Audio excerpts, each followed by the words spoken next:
பாருங்கள்.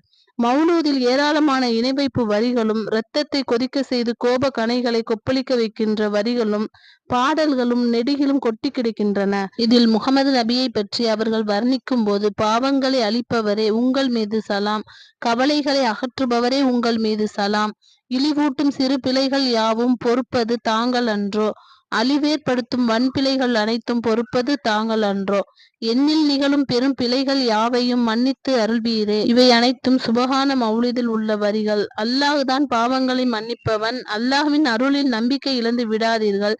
பிழைகள் யாவையும் மன்னிப்பவன் அல்லாஹ் மட்டும்தான் என்கின்ற திருக்குரான் வசனங்களுக்கு எதிராக மௌலூதி என்ற யூதர்களின் கை வரிசையை விஷம கருத்துக்களை அள்ளி தெளிக்கின்றனர். அல்லாஹ்வை தவிர என்னை காப்பாற்றுபவன் வேறு யாரும் இல்லை, அவனையன்றி வேறு எந்த ஒதுங்குமிடத்தையும் நான் காண மாட்டேன் என்று நபி ஸல்லல்லாஹு அலைஹி வஸல்லம் அவர்கள் கூட அல்லாஹ்விடத்தில் தான் முறையிட வேண்டும்